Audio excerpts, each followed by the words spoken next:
Bonjour les humains, 27 juin 2025, dans la playlist Jésus l'enquête, épisode numéro 57.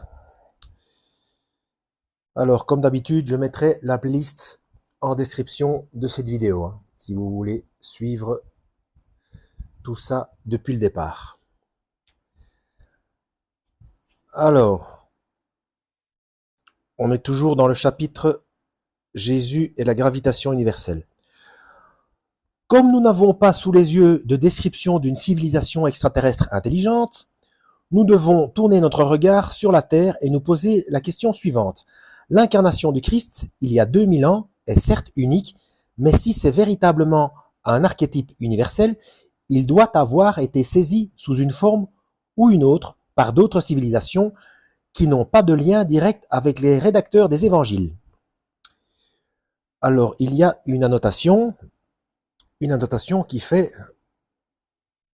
3 km et demi. Oh la vache. Je vais vous montrer, elle fait la demi-page.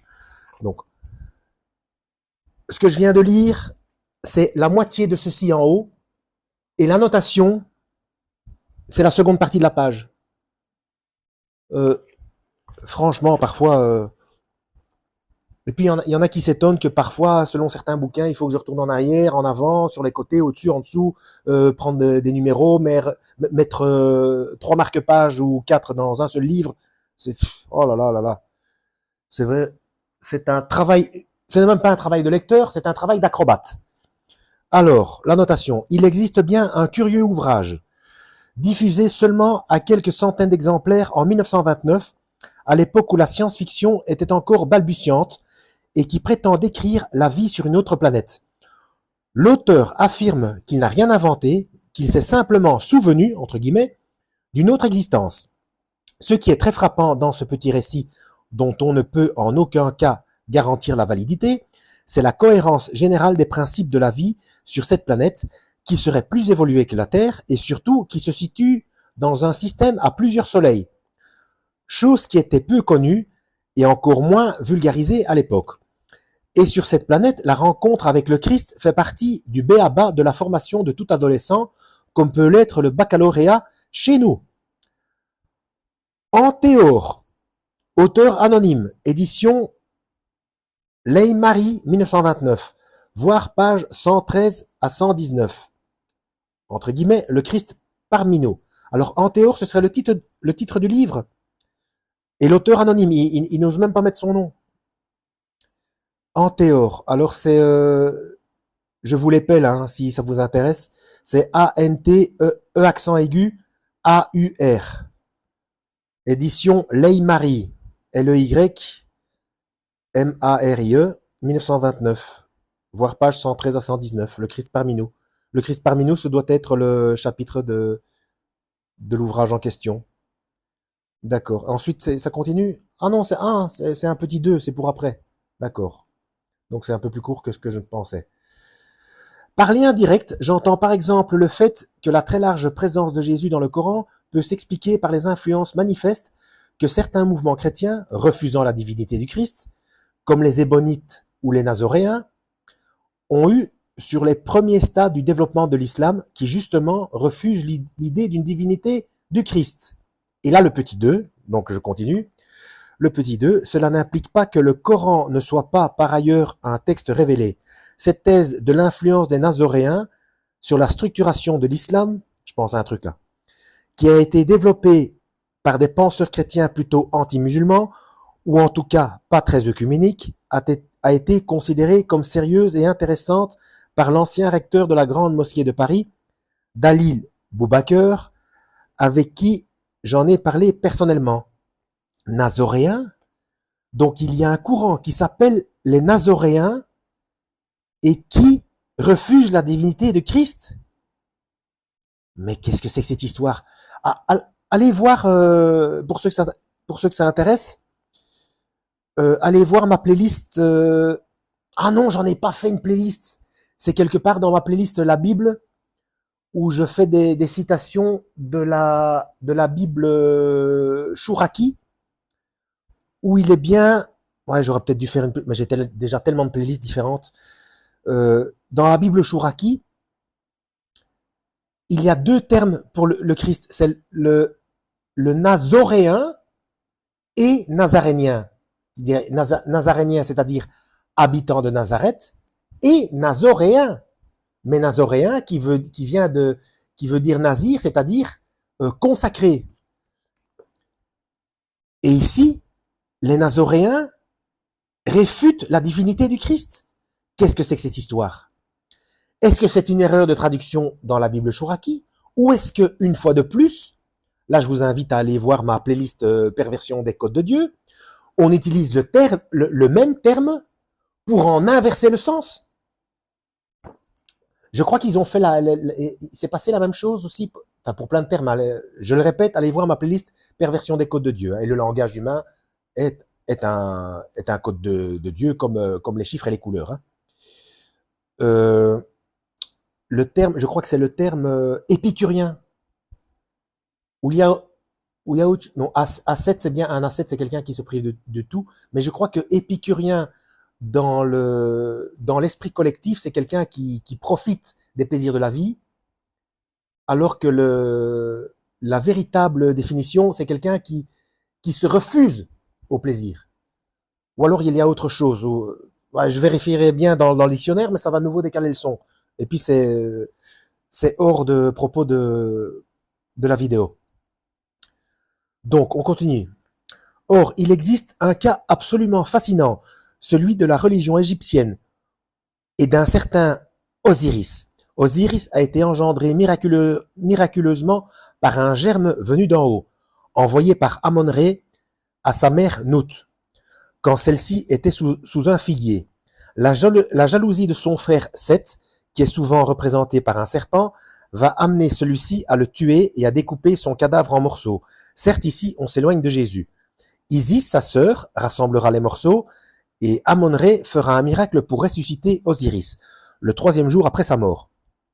Bon, celui qui décortique très bien tout ça, c'est la chaîne Arkenoia, hein. Avec lequel d'ailleurs j'ai eu déjà quelques échanges très agréables et constructifs. Hein. Bref, Osiris est désormais le point de passage entre ce monde et l'autre.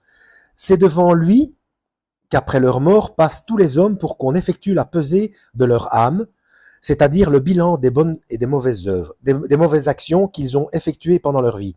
Il faut s'arrêter un instant sur Amon-Ré. La conception moderniste affirme que le polythéisme était premier et que dans les religions que le polythéisme était premier et que quand les religions ont été un peu plus élaborées, l'homme a créé le monothéisme. La version traditionnelle affirme exactement l'inverse. Toute religion polythéiste est en fait une religion dont le peuple ignorait le caractère monothéiste. Mais il y avait toujours des initiés ou des grands prêtres pour le savoir. Vous en voulez une preuve? En voici une pour l'Égypte. Un papyrus très ancien, le Médou Netjer, contient ce texte. Amon-Ré apparut sur son trône lorsque son cœur le voulut, et il était seul. Il commença à parler au milieu du silence. Il commença à crier. La terre était dans une stupeur silencieuse. Ses rugissements ont circulé partout, sans qu'il eût un second Dieu avec lui. Faisant naître les êtres à qui il a donné la vie, sa parole est substance, ce qui sort de l'ouverture de sa bouche se réalise, ce qu'il a dit en son cœur, on l'a vu venir à l'existence. Ce texte fascinant ne vous rappelle-t-il pas quelque chose? Ah bah oui, à fond. Bien sûr. Le Logos. Jean 1, chapitre 1. Amon-Ré a créé, entre guillemets, sans qu'il y ait eu un second Dieu avec lui. C'est donc bien un Dieu unique créateur. Mais surtout, ce sont sa parole, son verbe, ses cris qui ont été tous les êtres, qui ont créé tous les êtres. On retrouve donc exactement le même schéma que le prologue de l'évangile de Jean. Je viens de le dire. Un Dieu unique accompagné de son verbe qui crée un monde.